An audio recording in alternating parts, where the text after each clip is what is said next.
Ella ignoró mi orientación. 4 palabras. Eso fue todo lo que necesitó Shelby para borrar todo lo que le había dado. 27 meses siguiéndola. Cada instrucción, cada fórmula, cada sola indicación, ella me la susurraba al oído.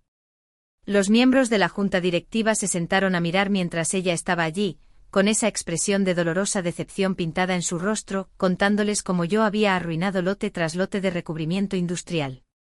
Cómo mi descuidada ética de trabajo había destruido millones en producto.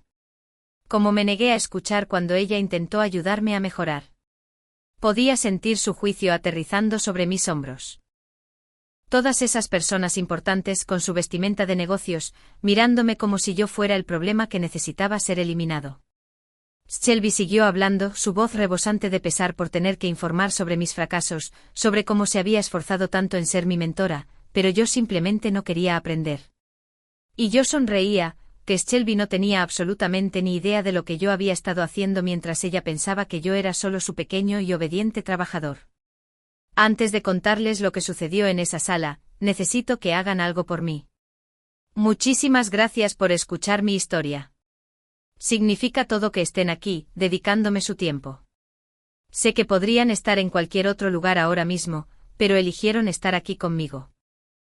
¿Podrían dejar un comentario rápido haciéndome saber desde dónde nos están sintonizando?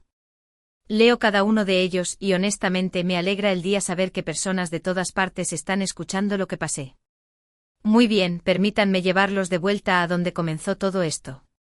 Mi nombre es Fa, tengo 29 años, nacida y criada en un pequeño apartamento encima de una lavandería, donde el olor a detergente era simplemente parte de respirar. Nunca fui a una universidad elegante. Nunca tuve contactos ni dinero familiar para abrir puertas. Lo que tenía era un certificado de química de un colegio comunitario y un cerebro que no dejaba de hacer preguntas sobre cómo funcionaban las cosas. Pasé mis 20 años saltando entre trabajos de laboratorio que apenas pagaban lo suficiente para cubrir el alquiler. Siempre me pasaban por alto para los ascensos porque no tenía el título adecuado, ni el apellido correcto, ni en la excusa correcta que inventaran esa semana. Entonces vi la oferta de trabajo. Inspector de calidad en una instalación que fabricaba recubrimientos industriales para puentes, edificios, barcos, ese tipo de material que tiene que durar décadas en climas brutales. El pago era decente. Los requisitos coincidían con lo que realmente sabía. Apliqué esa misma noche, reescribiendo mi solicitud 4 veces para asegurarme de que cada palabra fuera perfecta. 3 semanas después, recibí la llamada. Mi primer día en esa instalación se sintió como ganar algo por lo que no sabía que estaba compitiendo. El edificio se extendía por hectáreas, todo metal gris y propósito. Enormes tinas de mezcla, unidades de almacenamiento, laboratorios de pruebas con equipos sobre los que solo había leído en libros de texto. Entré por esas puertas a las 6 de la mañana con mi nueva identificación enganchada a mi camisa, aterrorizada de cometer un error y perder esta oportunidad. Ahí fue cuando conocí a Shelby. Ella era la gerente de calidad, lo que significaba que era mi jefa directa, la persona que decidiría si conservaba este trabajo o si me unía a la lista de desempleados. Shelby tenía 42 años, con esa forma de moverse por la instalación como si fuera dueña de cada centímetro de ella. La gente se apartaba cuando ella pasaba. Los supervisores le pedían opinión sobre las decisiones. Había trabajado allí 16 años y conocía el negocio de los recubrimientos mejor que nadie. O al menos, eso era lo que todos seguían diciéndome. «Vas a hacerlo genial aquí», dijo Shelby durante nuestra primera reunión privada en su área de trabajo. «Puedo ver que tienes hambre de aprender. Eso importa más que algún costoso diploma». Sus palabras se sintieron como un permiso para finalmente pertenecer a algún lugar. Quería muchísimo demostrar que ella tenía razón sobre mí. El entrenamiento comenzó de inmediato. Shelby me guió a través del proceso de prueba para cada lote de recubrimiento que producía la instalación. Miles de galones se mezclarían siguiendo fórmulas específicas. Luego una muestra llegaría a mí. Mi trabajo era realizar pruebas verificando viscosidad, adhesión, tiempo de curado, resistencia a la temperatura, todas las propiedades que hacían que esos recubrimientos valieran las enormes sumas de dinero que los clientes pagaban por ellos. Pero Shelby tenía su propio procedimiento especial que quería que yo siguiera.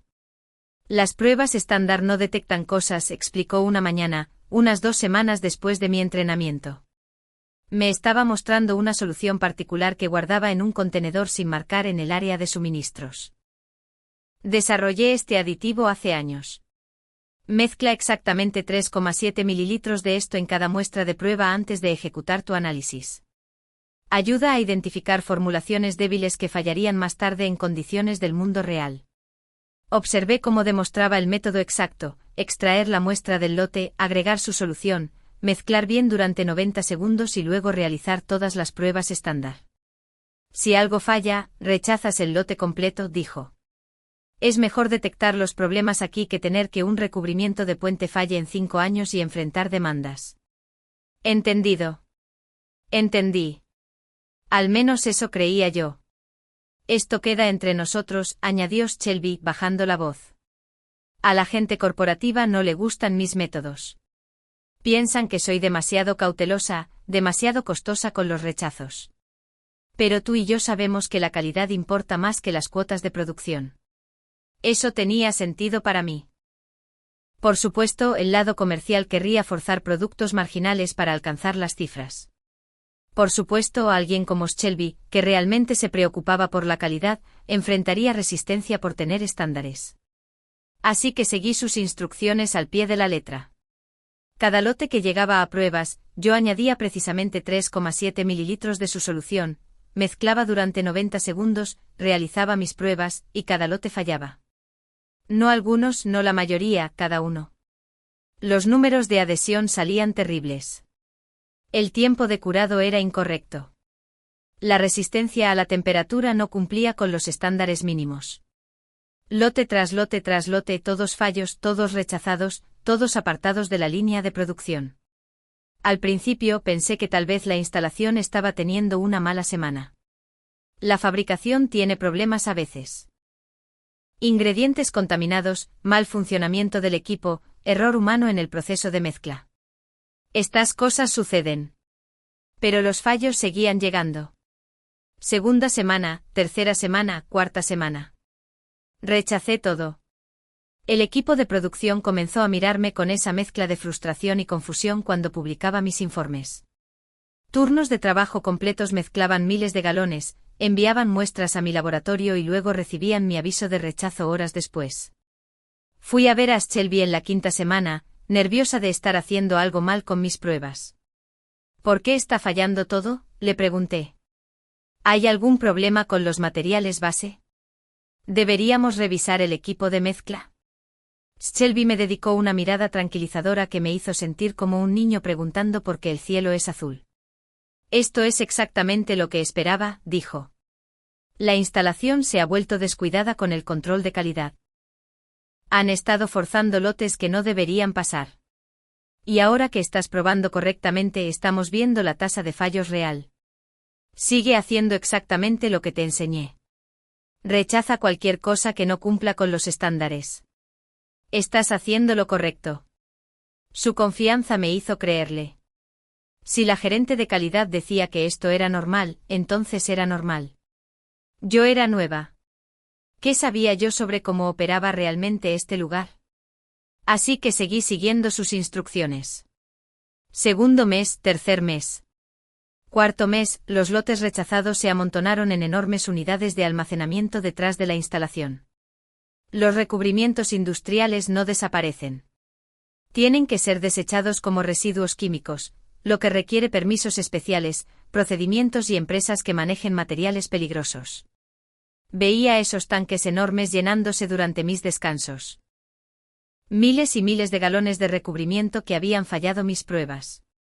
La instalación estaba operando quizás al 20% de su capacidad normal.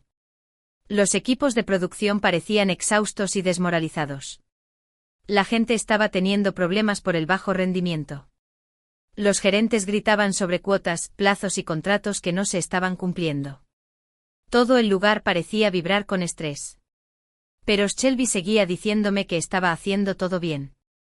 Durante nuestras revisiones semanales, ella repasaba mis registros de pruebas y asentía con aprobación. Perfecto, decía ella.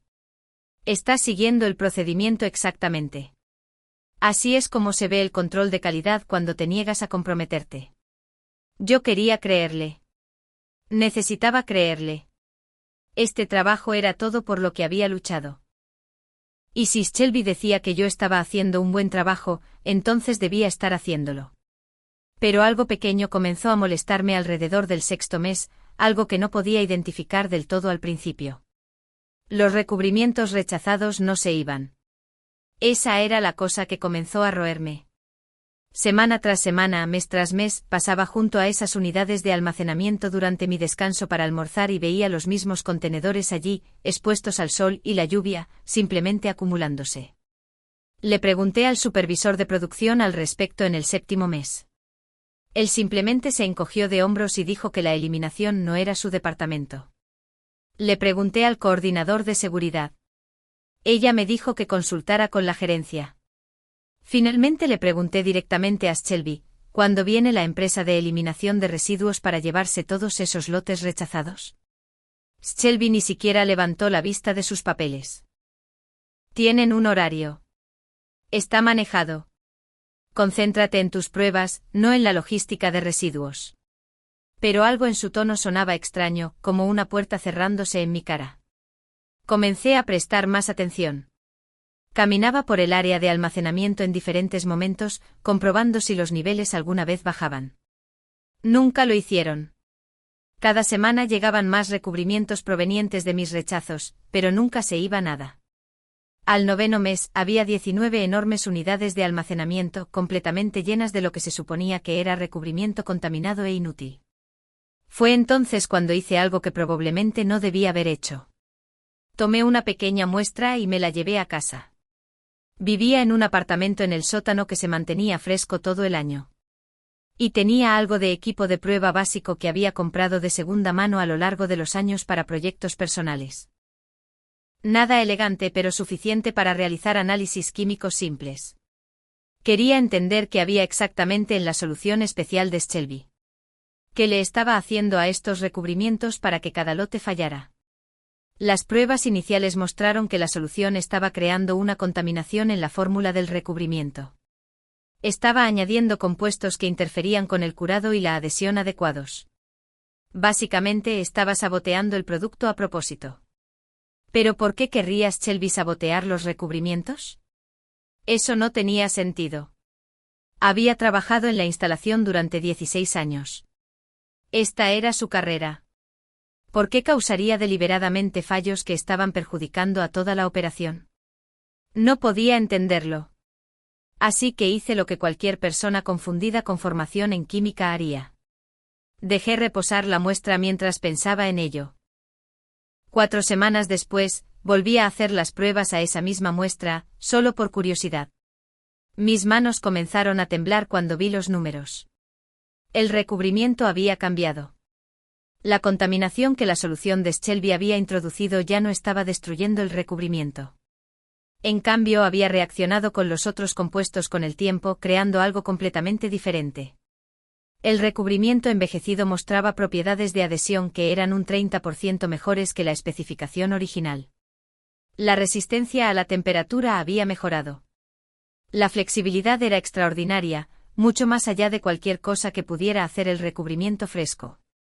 Volví a hacer la prueba 3 veces más para asegurarme de que no estaba cometiendo un error. Mismos resultados cada vez. La contaminación combinada con el envejecimiento había creado accidentalmente un producto superior. Me senté en el suelo de mi apartamento a las 2 de la mañana, mirando esos números, y de repente toda la operación de Shelby tuvo perfecto sentido. Ella no estaba saboteando la empresa. Estaba creando una reserva masiva de recubrimiento contaminado que podía comprar como residuo químico sin valor por casi nada, dejarlo envejecer, y luego venderlo en otro lugar con enormes ganancias. La empresa pensaba que estaba desechando basura. Shelby sabía que se estaba convirtiendo en oro. Era brillante, completamente ilegal y poco ético, pero brillante, y me había entrenado para ser su cómplice perfecta sin que yo lo supiera. Debí haber ido a la junta directiva en ese momento. Debí haber expuesto lo que estaba haciendo. Esa habría sido la cosa correcta y honesta que hacer. Pero no hice eso.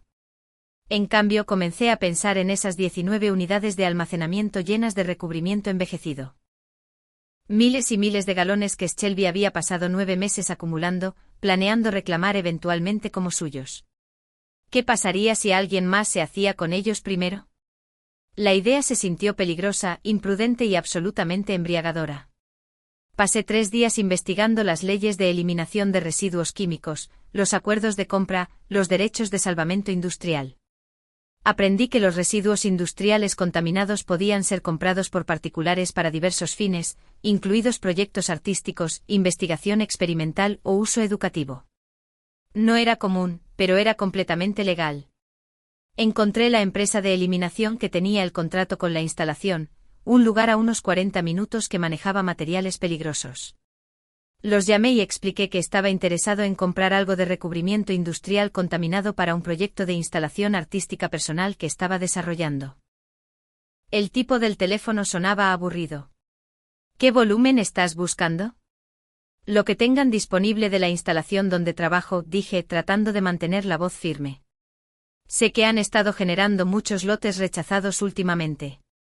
Sí, se supone que debemos recoger esas cosas eventualmente. ¿Quieren todo? ¿Cuánto costaría? Me puso en espera y regresó 2 minutos después. Normalmente la empresa nos paga para deshacernos de ello, pero si quieres comprarlo en su lugar, nos ahorra las tarifas de eliminación.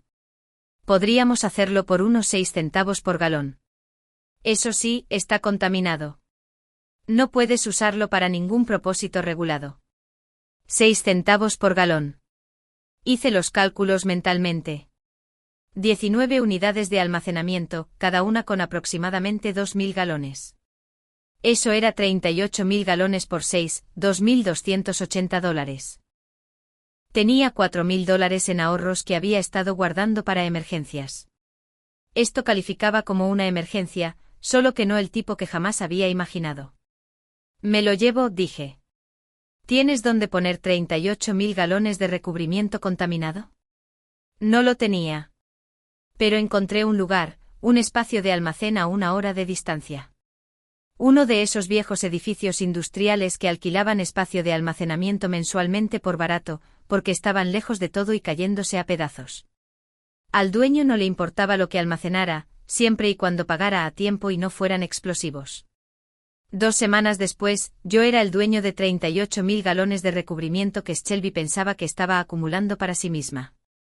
La empresa de eliminación vació esas unidades de almacenamiento y transportó todo a mi almacén. Me costó otros $800 el transporte. La gerencia de la instalación probablemente se sintió aliviada de haber eliminado finalmente los residuos. No tenía ni idea de quién lo compró. La empresa de eliminación no tenía motivos para decírselo. Y Shelby, ella no tenía ni idea de que algo había cambiado. Para ella el recubrimiento solo estaba guardado en el almacén de la empresa de eliminación en algún lugar, esperando a que yo finalmente lo comprara y completara su plan. Pero se había ido. Era mío.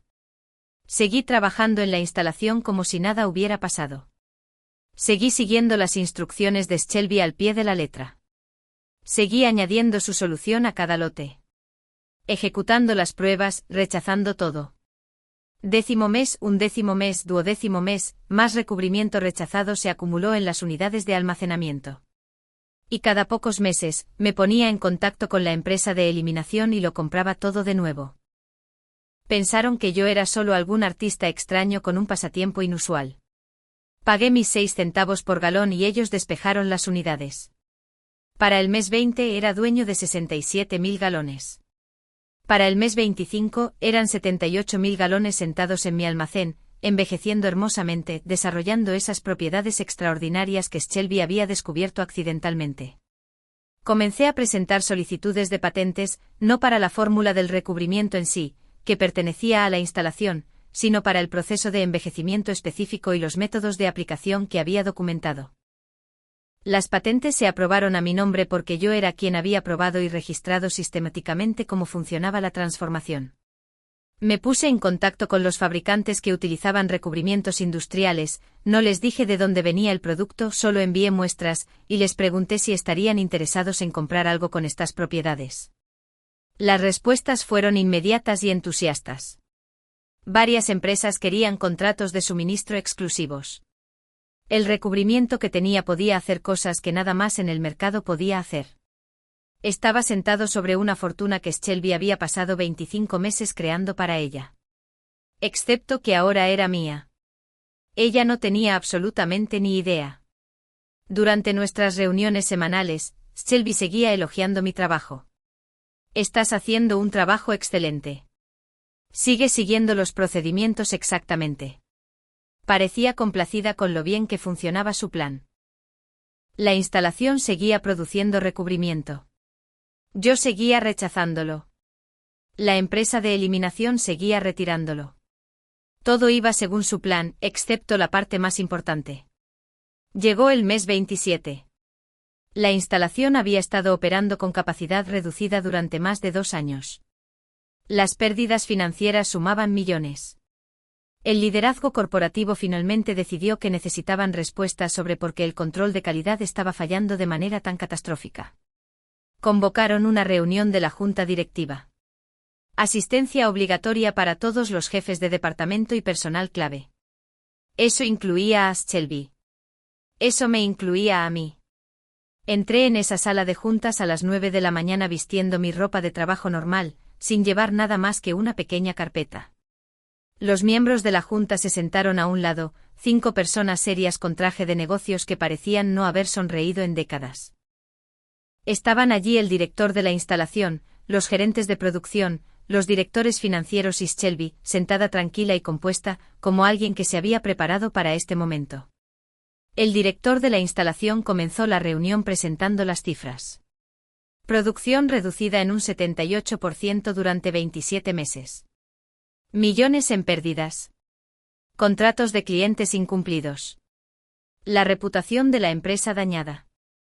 Luego se dirigió a Shelby. Usted es la gerente de calidad. Explique qué pasó. Shelby se puso de pie. Tenía esa expresión de profunda pena pintada en su rostro, como alguien a punto de dar una verdad dolorosa pero necesaria. Asumo toda la responsabilidad por no haber detectado esto antes, comenzó. Cuando contraté a Fa como nuestra inspectora de calidad, creí que tenía las habilidades y la dedicación necesarias para el puesto. Personalmente la capacité en nuestros procedimientos de prueba, la guié a través de cada protocolo, le di una orientación clara sobre cómo mantener nuestros estándares de calidad. Hizo una pausa, dejando que sus palabras se asentaran en la sala, pero a pesar de mis repetidos intentos de ser su mentora, Fa ignoró consistentemente mi orientación.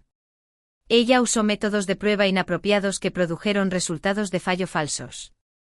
Mes tras mes intenté corregir su enfoque, pero ella se negó a seguir los procedimientos establecidos. Su incapacidad para realizar un control de calidad adecuado creó este desastre. Los miembros de la junta se giraron para mirarme. Podía sentir su juicio, su decepción, su creencia de que Shelby estaba diciendo la verdad. Ella ignoró mi orientación, dijo Shelby con voz cargada de tristeza fabricada. Y este es el resultado. 4 palabras que se suponía que borrarían 27 meses de mi vida y me culparían por todo. Sonreí. Shelby me miró con esa expresión como si ya hubiera ganado, como si mi futuro estuviera sellado y firmado. Los miembros de la junta seguían mirándome, esperando que me defendiera o me derrumbara o hiciera lo que fuera que la gente hace cuando se le culpa por destruir millones de dólares. En cambio, abrí mi carpeta y saqué una sola hoja de papel. Tienes toda la razón, Shelby, dije con voz firme. Seguí tu orientación exactamente. Confusión parpadeó en su rostro. Esa no fue la respuesta que esperaba. Cada lote que pasó por mi laboratorio, hice precisamente lo que me enseñaste. Agregué exactamente 3,7 mililitros de tu solución especial. Mezclé durante 90 segundos, ejecuté las pruebas, rechacé todo lo que fallaba. Tengo documentación de 27 meses que muestra que seguí tus instrucciones a la perfección. La sala se quedó muy en silencio. Uno de los miembros de la junta se inclinó hacia adelante. ¿Qué solución?, preguntó ella. Miré directamente a Shelby, el aditivo contaminante que me había dicho que usara antes de probar cada lote. Dijo que ayudaba a identificar formulaciones débiles. Dijo que la gente corporativa no entendería sus métodos. Dijo que así era como funcionaba un control de calidad adecuado. La expresión de Shelby comenzó a resquebrajarse. Eso no es. Yo nunca te dije que contaminaras. Estás tergiversando lo que dije durante el entrenamiento. ¿De verdad? Pregunté. Coloqué el papel sobre la superficie frente a la junta. Era un análisis químico de la solución de Shelby. Esto es lo que había en ese contenedor sin marcar que guardabas en el área de suministros. El que me dijiste que usara en cada muestra de prueba. Crea una contaminación deliberada que hace fallar a los recubrimientos en las pruebas iniciales, pero los transforma en algo valioso después del envejecimiento. El director de la instalación tomó el papel. Sus ojos recorrieron los detalles técnicos. Esto es lo que no pude entender durante mucho tiempo, continué. ¿Por qué querrías, Shelby, sabotear la producción? No tenía sentido hasta que me di cuenta de que no estaba saboteando nada. Estaba creando una reserva de residuos contaminados que podía comprar por casi nada, dejar envejecer y luego vender por enormes ganancias. La empresa cree que está desechando residuos químicos inútiles. Shelby sabe que se transforma en un producto superior que vale una fortuna. Eso es absurdo, dijo Shelby, pero su voz había perdido su confianza. No tienes pruebas de nada de esto.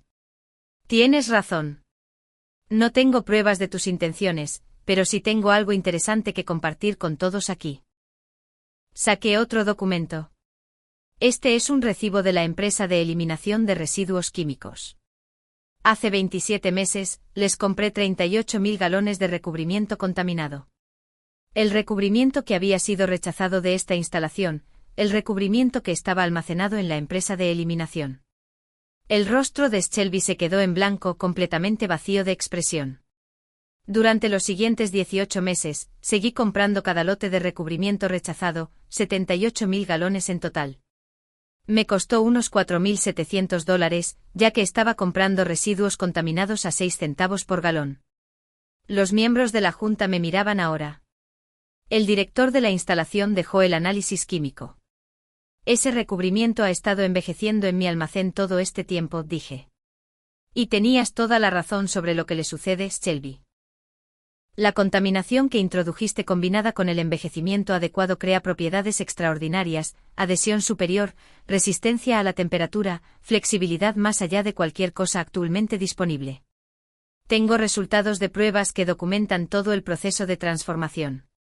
Coloqué otro documento frente a ellos. También presenté patentes para el proceso de envejecimiento y los métodos de aplicación.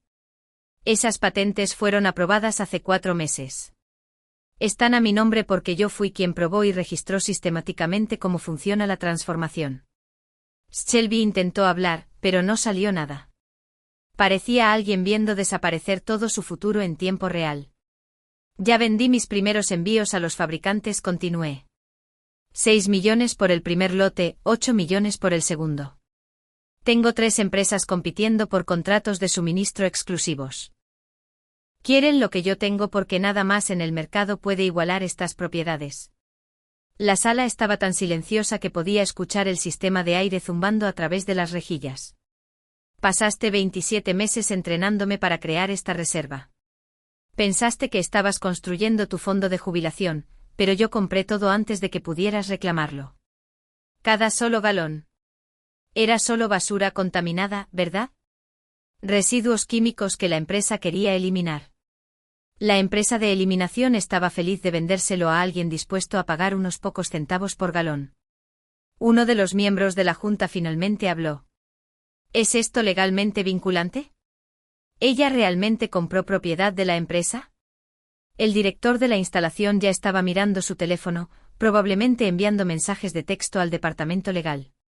Los residuos contaminados vendidos a una empresa de eliminación se convierten en propiedad de esta. Si se los vendieron a un comprador privado, esa es una transacción legal. Shelby se sentó lentamente. Su confianza fabricada se había desvanecido por completo. Seguí tus instrucciones exactamente, le dije. Añadí tu solución, rechacé cada lote, creé la reserva de residuos. Simplemente no me di cuenta de que se suponía que debía esperar a que tú lo robaras. Mi error. El director de la instalación se volvió hacia Shelby. ¿Le diste instrucciones de contaminar las muestras de prueba? No, yo. Esto es todo un malentendido. Ella está haciendo que suene como si yo deliberadamente. Yo nunca haría tal cosa. Shelby tartamudeaba, sus palabras desmoronándose. Responde la pregunta. ¿Le diste una solución para añadir a las muestras de prueba? Shelby miró a los miembros de la junta, a mí, a los documentos que estaban allí con sus números innegables, recibos y patentes.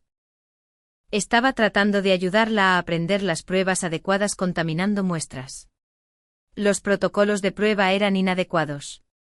Desarrollé un enfoque más exhaustivo que le costó a esta instalación millones en pérdidas y retrasos en la producción.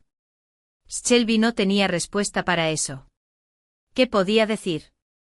¿Que ella saboteó deliberadamente la producción para crear una reserva que planeaba robar? ¿Que me entrenó para ser su cómplice, que todo su plan se había vuelto en su contra por alguien que realmente prestó atención? La reunión continuó durante otra hora. Equipos legales se involucraron. Ejecutivos llegaron. Todos querían entender exactamente qué había sucedido, cómo había sucedido, si había violaciones criminales o simplemente una incompetencia catastrófica. Shelby intentó alegar que yo había robado información propietaria. El equipo legal confirmó que los residuos contaminados comprados legalmente a una empresa de eliminación no eran propiedad de la empresa. Ella intentó alegar que las patentes no eran válidas. La oficina de patentes no estuvo de acuerdo. Ella intentó alegar que yo había actuado de manera poco ética. La investigación de ética descubrió que comprar residuos industriales no era ilegal y que yo no había firmado ningún acuerdo que me impidiera hacerlo. Cada dirección que tomaba, las paredes se cerraban más. En una semana, Shelby fue despedida. No por intento de robo, lo cual habría sido difícil de probar ya que en realidad nunca robó nada. En cambio, fue despedida por negligencia grave, por implementar procedimientos de prueba no autorizados que costaron millones, por crear un desastre que paralizó la producción durante más de 2 años, por entrenar a un empleado para contaminar muestras sin la autorización o documentación adecuada. Su carrera en la fabricación industrial terminó ese día. 16 años de construcción de reputación y contactos desaparecieron. La industria es lo suficientemente pequeña como para que la noticia se corra rápido. Otras empresas se enteraron de lo que sucedió en nuestra instalación. Nadie quería contratar a la gerente cuyos métodos de control de calidad accidentalmente hicieron rico a otra persona mientras destruían su propia empresa. Ella encontró trabajo finalmente. Una pequeña instalación a 3 estados de distancia que fabrica selladores básicos. Una operación diminuta con quizás 15 empleados. Gana una fracción de lo que ganaba en su antiguo puesto. Trabaja bajo las órdenes de otra persona. No tiene autoridad, ni reputación, ni futuro ascenso. A veces me pregunto si piensa en esos 78.000 galones. La fortuna que creó accidentalmente. El recubrimiento superior que descubrió a través de su esquema. La empleada a la que entrenó tan bien que yo entendí el proceso mejor que ella. En cuanto a mí, mi tercer envío se vendió por 9,5 millones, mi cuarto por 11 millones. Los fabricantes con los que trabajo ahora me ruegan por más suministro. Tengo contratos que se extienden 3 años hacia el futuro. El almacén que alquilo se ha expandido a 3 edificios. Contraté a un equipo para gestionar la producción y el control de calidad, porque no puedo manejar el volumen yo sola. La instalación donde solía trabajar, vinieron a verme 6 meses después de esa reunión de la Junta, enviaron representantes con una propuesta para comprar mi recubrimiento, para licenciar mis patentes, para traer este producto revolucionario de vuelta a la empresa donde fue descubierto accidentalmente. Escuché su oferta. Era generosa, más dinero del que jamás había imaginado tener. Luego recordé a Shelby de pie frente a esos miembros de la Junta diciendo que ignoré mi orientación con esa mirada de falsa decepción. Recordé 27 meses siguiendo sus instrucciones mientras ella planeaba culparme por todo. Recordé lo cerca que estuve de ser destruida por su plan. Les dije mi precio, el triple de su oferta, no negociable. Podían pagarlo o irse. Lo pagaron. Todavía trabajo con recubrimientos industriales, pero ya no como inspector de calidad. Ahora soy dueña del proceso. Yo controlo el suministro. Los fabricantes vienen a mí porque nadie más puede proporcionar lo que yo tengo. El recubrimiento que Shelby descubrió accidentalmente está transformando la forma en que se protegen las estructuras del clima y el tiempo. Y cada vez que firmo un contrato, cada vez que el dinero se mueve hacia mis cuentas, pienso en sus palabras. Ella ignoró mi orientación. Tenía razón. Yo ignoré su orientación. La parte en la que se suponía que debía ser su cómplice inconsciente. La parte en la que se suponía que debía asumir la culpa. La parte en la que ella se haría rica y yo sería destruida. Ignoré esa orientación por completo. En cambio, seguí sus instrucciones. Exactamente. Añadí su solución, rechacé sus lotes, creé su reserva. Simplemente me aseguré de que se convirtiera en mía antes de que ella pudiera reclamarla. Así es como conviertes el plan de alguien en tu fortuna. Prestas atención, entiendes lo que realmente están haciendo y los vences en su propio juego antes de que se den cuenta de que estás jugando.